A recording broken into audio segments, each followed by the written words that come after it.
Okay.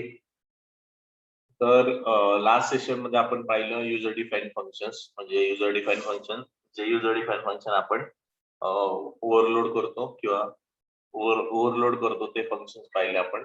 आता आपण या चॅप्टर मध्ये user define function, that is simple data type आणि name space and string string type हे पाहणार आहोत या सेशन मध्ये. सो आपण ऑब्जेक्टिव्ह बघू या चॅप्टरचे, म्हणजे आपण नक्की काय काय कव्हर करतो या चॅप्टर मध्ये.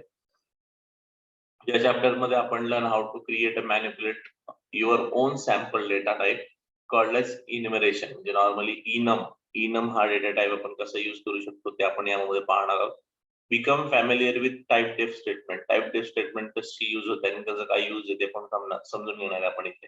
Learn about name space mechanism. मुळात नेम स्पेस कशासाठी युज होतो, स्टँडर्ड नेम स्पेस त्याचं मेकॅनिझम आपण समजून घेणार आहे.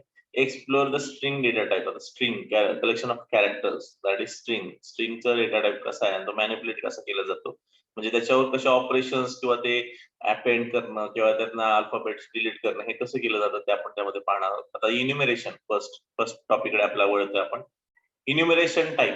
What is enumeration type? Basically enumeration म्हणजे it is a data type set together with a set of operations on those values. म्हणजे बेसिकली जर तुम्हाला स्वतःचा युजर डिफाईन डेटा टाईप बनवायचा असेल तर इन्युमरेशन कन्सिडर केलं जातं.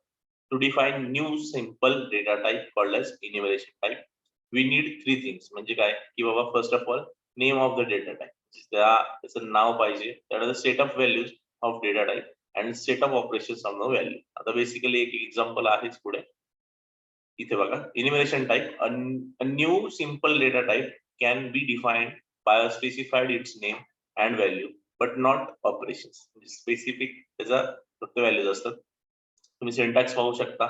इनम जो स्क्वेअर ब्रॅकेट मध्ये दिलाय तो इनम टाईप नेम, म्हणजे तिथे तुम्ही काहीतरी नाव लिहू शकता. म्हणजे समजा जेंडर आहे, इनम म्हणजे बेसिकली आम्ही इन्युमरेशन आपण जेंडर साठी युज करू शकतो. इनम जेंडर कर्ली ब्रॅकेट मध्ये आपण व्हॅल्यूज, म्हणजे कुठल्या व्हॅल्यूज असतात जेंडरच्या, तर मेल, फिमेल, त्याच्यानंतर ऑदर, अशा 3 व्हॅल्यू तुम्ही त्यामध्ये पुट करू शकता. That is type name. Okay. Next पुढे प्रोसीड करूयात आपण. Enumeration type continue. Enumeration type is a ordered set of value. म्हणजे बेसिकली ऑर्डर सेट लिहिले म्हणजे सिक्वेन्स असतो 1 2 3. If value has been used to enumeration type can't be used by another in a same block. म्हणजे दुसरा use करू शकत नाही जर त्या एका ब्लॉक मध्ये कोणी युज केला असेल तर. The same rule apply to enumeration type declared outside the any block. म्हणजे त्या ब्लॉक पुरतं स्पेसिफाईड एक जण तो स्पेसिफाईड युज करू शकतो. आता एक एक्झाम्पल आहे. Enum colour. कलर नावाचा आपण डेटा टाईप घेतला, त्याच्यामध्ये ब्राऊन, ब्ल्यू, रेड, ग्रीन आणि येलो हे आपण काय घेतले, मल्टिपल व्हॅल्यूज घेतले. म्हणजे तुम्ही कलर युज करून colour dot brown, colour dot blue असं सेट करू शकता. किंवा इनम मध्ये standing, that freshman, sophomore, junior आणि सिनियर असे केले standing, belonging to standing. Okay. पुढे हे एक अजून एक एक्झाम्पल आहे. Consider following statement, that is grade A B C D E F G illegal enumeration type. आता इलिगल काय म्हटलंय, this illegal enumeration type because none of the value is an identify the following however illegal enumeration. म्हणजे legal इन्युमरेशन का म्हटलंय, कारण हे बघा तुम्ही जर पाहू शकता A B C D F आणि याला डबल कोट दिलेली नाही आणि इथे तुम्ही खालचं पाहू शकता enum places that is first, second, third, fourth. आता इथं एक तर प्रॉपर वन म्हणजे फक्त स्टेटमेंट किंवा वर्ड असणं गरजेचं आहे. इथं बघा फर्स्ट, सेकंड, थर्ड, फोर्थ, म्हणून हे इलिगल नाही. Okay. Consider the following statement, that is enum काय लिहिलंय, जॉन, बेली, सिलियन, लिझा आणि रॉय. आणि नंतर खाली लिहिलंय enum com student Susan, Katie, John William, illegal. Suppose that this statements are in the same program. म्हणजे हे प्रोग्राम जर समजा सेम प्रोग्राम मध्ये असतील तर जॉन आणि जॉन इथे तुम्ही पाहू शकता जॉन रिपीट झाला, बरोबर. म्हणजे मॅथ स्टुडंट मध्ये आणि इथे जॉन रिपीट झालाय. Statement are the same program but same block. The second enumeration type computer student is not allowed because the John was use. म्हणजे इनम समजा तुम्ही एक वापरत असाल, वरचं इनम आणि हे दुसरं इनम जर एका ब्लॉक मध्ये येत असेल तर हे इलिगल कन्सिडर केलं जाणार. ओके. आपण मगाशीच बघितलेली सेम ब्लॉक मध्ये म्हणजे सेम फंक्शन मध्ये सेम इन्युमरेशन युज होणार नाही. म्हणजे सेम इन्युमरेशनच्या व्हॅल्यू असतील तर चालणार नाही. पुढे सिंटॅक्स काय आहे?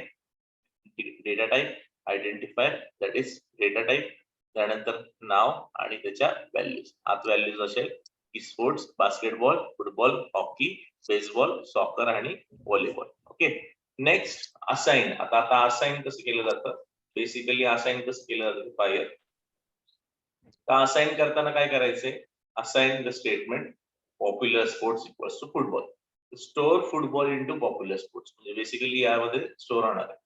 The statement my sports equals to popular sports copies the value of popular sports into my sports. हे असाइनिंग स्टेटमेंट आहे ज्याच्यामध्ये तुम्ही स्पेसिफाईड व्हॅल्यू असाइन करू शकता. आता तुम्ही इथे बघा, operation on enumeration, no arithmetic operation are allowed in enumeration type. आता तुम्ही इथे बघा, my sports equals to popular sports plus 2. काय लिहिलंय? My sports equals to popular sports plus 2. आता हे अलाव नाहीये. का अलाव नाहीये? का तर यामध्ये म्हणजे मॅथमॅटिकल फंक्शन कुठलंही चालत नाही, म्हणून इथे लिहिलंय इलिगल. नंतर popular sports equals to football plus soccer that is also illegal, कारण इथे नंबरिंग कन्सिडर केलं जात नाही किंवा तुम्ही ऍडिशन करत असत ते आहे तेही अलाव नाहीये. त्यानंतर plus plus minus minus it is not also not allowed. का नाही अलाउड? तर रिझन असं आहे की प्लस प्लस म्हणजे +1 होती तर -1 होतं, त्यामुळे हे पण इलिगल आहे. Popular sports equals to statistics cards sports popular sports plus 1. आता रिलेशनल ऑपरेटर, बेसिकली रिलेशन करू शकतो आपण. म्हणजे समजा की an enumeration type is ordered set of value. Football is greater than equal to less than equal to soccer is true. बघा इथे true आलं का? आता हे तुम्हाला माहिती, मी मागे पण सांगितली कसं कॅरेक्टर बाय कॅरेक्टर चेक केलं जातं. म्हणजे 1 कॅरेक्टर सेकंड कॅरेक्टर.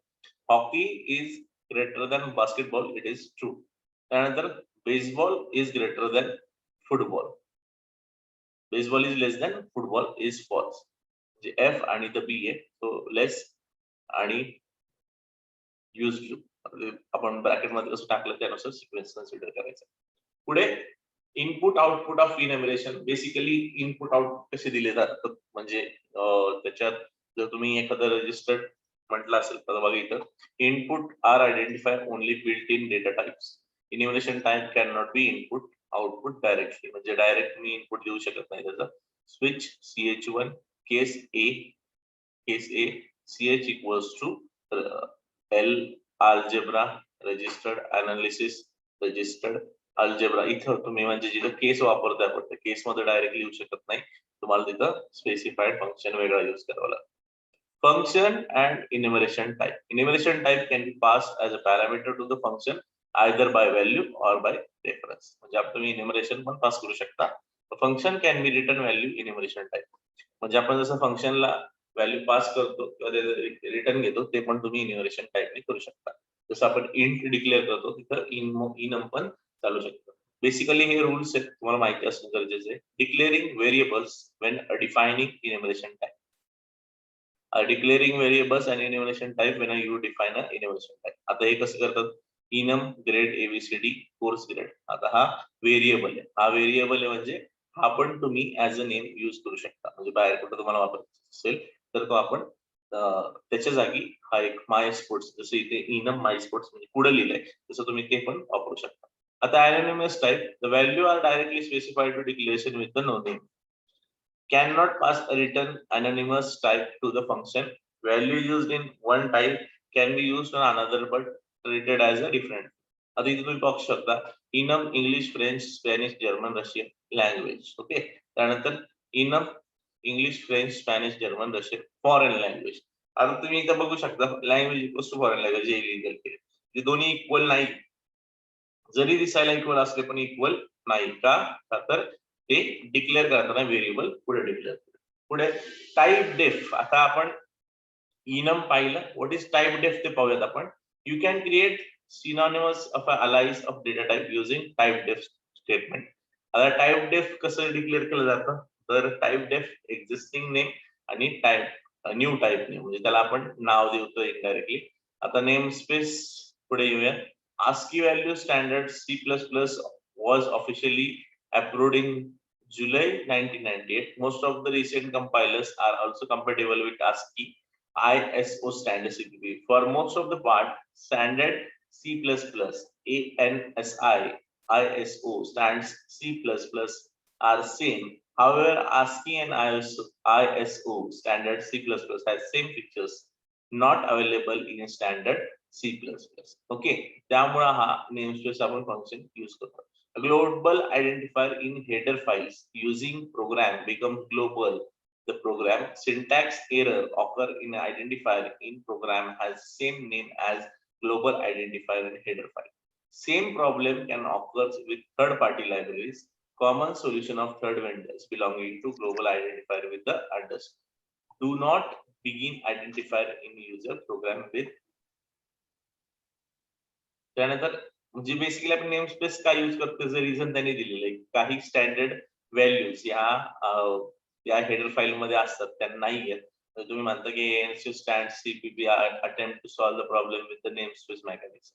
म्हणजे जे काही एरर येतात की बाबा याचं सिंटॅक्स एरर आहे किंवा जो काही सूट होत नाही तो सूट होण्यासाठी नेम स्पेस हा यूज केला जातो जो लोकली वर्क करतो. म्हणजे आपण म्हणतो की काही स्टँडर्ड आहेत ASCII ज्या आणि ISOच्या ज्या इन्क्लूड नाही झालेल्या म्हणून नेम स्पेस यूज केले जातात. तर नेम स्पेस तुम्ही नेम स्पेसचे एक्झाम्पल पाहू शकता की the statement name space global type that is constant in n equals to 10, constant double rate equals to 7.5, int count equals to 0 आणि void print result. आता हे जसं नेम स्पेस बनवलं ग्लोबल टाइप म्हणून define global type two manage name space with a 4 member named constant n, rate, the variable count and function print function. आता हे तुम्ही कुठे पण यूज करू शकता नेम स्पेस. म्हणजे याचा यूज कशासाठी होतो की तुम्हाला समजा स्पेसिफाईड कॉन्स्टंट डिक्लेअर करून ते तुम्हाला यूज करायचे त्याच्यासाठी तुम्ही नेम स्पेस यूज करू शकता. आता namespace the scope of namespace member is a local namespace म्हणजे जो ठराविक लोकेशन पुरता मर्यादित असतो. Way of a namespace member can be access outside the name space. म्हणजे ते काय way a namespace may can be access outside म्हणजे कसं बाहेर कसं यूज करायचं तर namespace name colon identifier. आता आयडेंटिफायर जे आपण आत डिक्लेअर केलेले ते name space underscore name colon identifier using namespace म्हणजे आपण युझिंग लिहायचं नेम स्पेस लिहायचं त्यानंतर तुमच्या नेम स्पेसचं नाव त्यानंतर using namespace colon identifier. कोलनचा अर्थ काय असतो की तो स्कोप रेझोल्युशन ऑपरेटर आहे.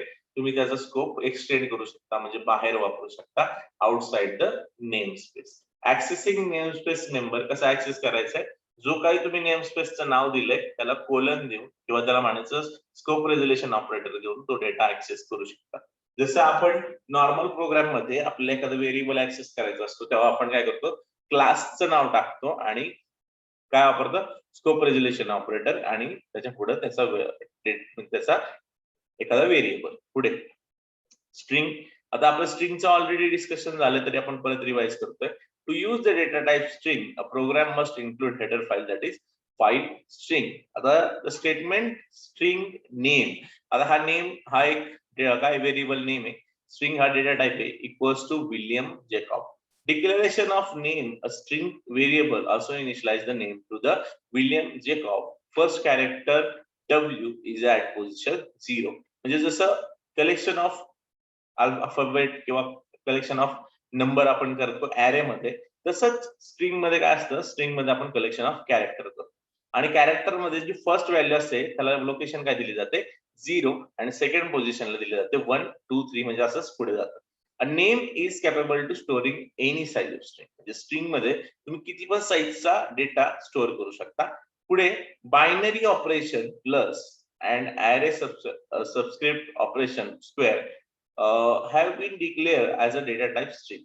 Plus performs a string concatenation. आता हे लक्षात ठेवा प्लसचं मिनिंग काय असतं स्ट्रिंग मध्ये बेसिकली प्लस हा कॉन्कॅटिनेशन म्हणजे काय की दोन व्हॅल्यू जर तुम्हाला कनेक्ट करायचे असतील काय करायचे असतील कनेक्ट करायचे असतील तर तुम्ही काय युज करता कॉन्कॅटिनेशन दॅट इज प्लस ऑप्शन. आता काय केलंय स्ट्रिंग 1 इथे बघा तुम्ही पाहू शकता स्ट्रिंग 1 काय दिलंय एक्झाम्पल आहे string 1 equals to sunny double quote मध्ये दिलंय म्हणून ती स्ट्रिंग 1 कशात ऍड झाली सनी कशात ऍड झालं स्ट्रिंग 1 मध्ये. खाली string 2 equals to string 1 plus day plus double quote मध्ये डे लिहिले म्हणजे स्ट्रिंग 1 मध्ये आहे सनी आणि डे सनी डे आणि ते कसं स्टोअर झालं स्ट्रिंग 2 मध्ये. तुम्ही पाहू शकता stored sunny day into the string 2. म्हणजे हे प्लस ऑपरेटरचा यूज आहे टू कनेक्ट टू स्ट्रिंग्स, म्हणजे कनेक्ट करायसाठी टू स्ट्रिंग्स. आता ऍडिशनल स्ट्रिंग ऑपरेशन्स, काय काय स्ट्रिंग ऑपरेशन्स असतात ते आपण पाहतो आता. लेंथ, साईज, फाइंड आणि सबस्ट्रिंग आणि स्वॅप. आता त्यामध्ये लेंथ पाहू. लेंथ साठी कुठला सिंटॅक्स वापरला जातो? जर तुम्हाला एखाद्या स्ट्रिंगची लेंथ काढायची असेल तर काय, डायरेक्ट स्ट्रिंगचा जो व्हेरिएबल आहे त्याची डॉट लेंथ असं प्रिंट करायचं. काय करायचं? Return the number of character currently in the string. जर तुम्हाला लेंथ काढायची असेल एखाद्या स्ट्रिंगची तर string variable dot length round bracket semicolon एवढंच करायचं, जेणेकरून तुम्हाला स्ट्रिंगची लेंथ भेटेल. लेंथ म्हणजे जेवढे कॅरेक्टर तुमच्या स्ट्रिंग मध्ये प्रेझेंट आहेत. पुढं एक एक्झाम्पल आहे बघा इथे. String first name, name string. त्यानंतर तुम्ही फर्स्ट नेम मध्ये टाकलं एलिझाबेथ, नेम मध्ये टाकलं फर्स्ट नेम प्लस जॉन आणि STR इट इज सनी. आता आपण लेंथ काढतोय. C out first dot length. बघा फर्स्ट नेम डॉट लेंथ. आता फर्स्ट नेम बघा 1 2, एलिझाबेथ मध्ये किती अल्फाबेट? 1 2 3 4 5 6 7 8 आणि 9, टोटल 9. इथे 9 प्रिंट झालंय. नेम, आता नेम मध्ये काय काय? First name plus John. आता इथं फर्स्ट नेम 9 आहे, पुढचं 10 11 12 13 14 आणि 15, टोटल 15. त्यानंतर string it is Sunny 1 2 3 4 5 6 7 8 9 10 11 12, total 12. म्हणजे लेंथ साईज कशावर डिक्लेअर असते? ही टोटल अल्फाबेट्स किंवा स्पेस पण त्यामध्ये कन्सिडर केली जाते. पुढे प्रोसीड करूया. Size of function. आता साईज हे फंक्शन कशासाठी यूज होतं?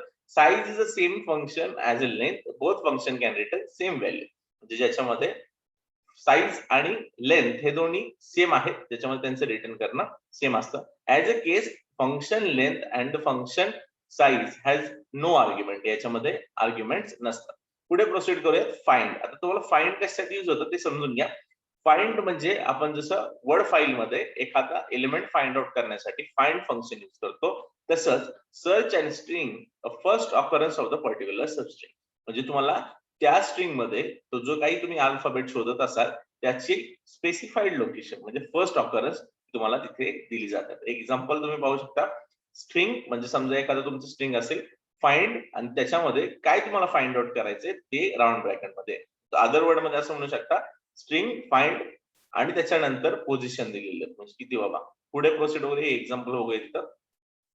String sentence. आता हे दिलेले आहेत तिथं. सेंटेन्स काय दिलाय? Outside it is cloudy and warm. आता आपल्याला स्ट्रिंग दिली क्लाउडी आणि काय दिलंय? Sentence find sentence dot. आता हा सेंटेन्स आहे. Sentence dot find is. आता इज कुठं दिसतोय? इथे दिसतोय. मग किती पोझिशनला? 1 2 3 4 5 6 7 8 9 10 आणि हा आहे 11व्या पोझिशनला, दॅट इज 11. त्यानंतर अँड इथे बघा. आता हे सगळे काउंट केले तर 21 पोझिशनला येईल. त्यानंतर एस कुठे आहे? एस पाहिलं इथंच आहे बघा, दिसतंय 4th पोझिशनला. 0 पासून मोजायचं. 4th पोझिशनला 3. त्यानंतर ओ, पहिला ओ कुठे दिसतोय? कॅपिटल ओ, स्मॉल ओ बघितला तर स्मॉल ए आहे 16व्या पोझिशनला. सो असं तुम्ही चेक करू शकता. त्यानंतर substring. What is substring? Substring is a returning particular substring of a string. म्हणजे काय की एक्सप्रेशन 1 आणि एक्सप्रेशन 2 दिलेले असतात, त्याच्यामध्ये तुम्ही स्पेसिफाईड सबस्ट्रिंगची ऑकरन्स पाहू शकता. म्हणजे कशी, किंवा ज्याचा यूज करून तुम्ही तुमच्या स्पेसिफाईड स्ट्रिंगची ऑकरन्स पाहू शकता. आता कसं एक्झाम्पल तुम्ही पाहू इथं. इथं दिलं it is a cloudy and warm. म्हणजे समजा सेंटेन्स दिलाय सबस्ट्रिंग 0 to 5. 0 to 5 म्हणजे काय? परत लिहा. 0 to 5 म्हणजे इथं 0 to 5 इट इज येते त्यामध्ये. त्यानंतर समजा 6 to 6 दॅट इज क्लाउडी. 6 पासून 6 अल्फाबेट पुढे. त्यानंतर 6 to 16 that is cloudy and warm. 17 पासून पुढे 10. म्हणजे हे किती अल्फाबेट्स पाहिजे? Second expression represent how much alphabets you want. आणि first position represent from where you are going to start. Okay, so हे पण इझी आहे. त्यानंतर स्वॅप. स्वॅप बेसिकली तुम्हाला जसं आपण रिप्लेस म्हणतो तसं स्वॅप आहे. त्या स्पेसिफाईड लोकेशन वरून आपल्याला चेंज करायचं. String 1 swap string 2. ओके, आता बघा तुम्ही इथे पहा. स्ट्रिंग 1 आणि स्ट्रिंग 2 दोन दिलेले आहेत. String 1 dot swap string 2. आता काय केलंय? एक्झाम्पल सेम त्यांनी एक्झाम्पल पण दिले तिथे की string 1 dot swap that string 2. String 1 is cold and the value of string 2 is warm. म्हणजे वॉर्म इकडे गेला आणि स्ट्रिंग 2 वरती आला. ओके, पुढे प्रोसीड करूया. Program example pig Latin string. आता हे बेसिकली ऍडिशनल आहे, पण आपण इथपर्यंत एंड करतोय. स्ट्रिंगचा आपण फंक्शन्स पाहिले. नेक्स्ट सेशन मध्ये आपण सीपीचे ऍडव्हान्स फंक्शन्स म्हणजे आपले जे काही आपले मेन टॉपिक आहेत पॉलिमॉर्फिझम, त्यानंतर फ्रेंड फंक्शन, हे सगळं आपण आता नेक्स्ट सेशन मध्ये पाहणार आहोत. सो मी इथे सेशन एंड करतोय. नेक्स्ट सेशनला आपण पाहूया.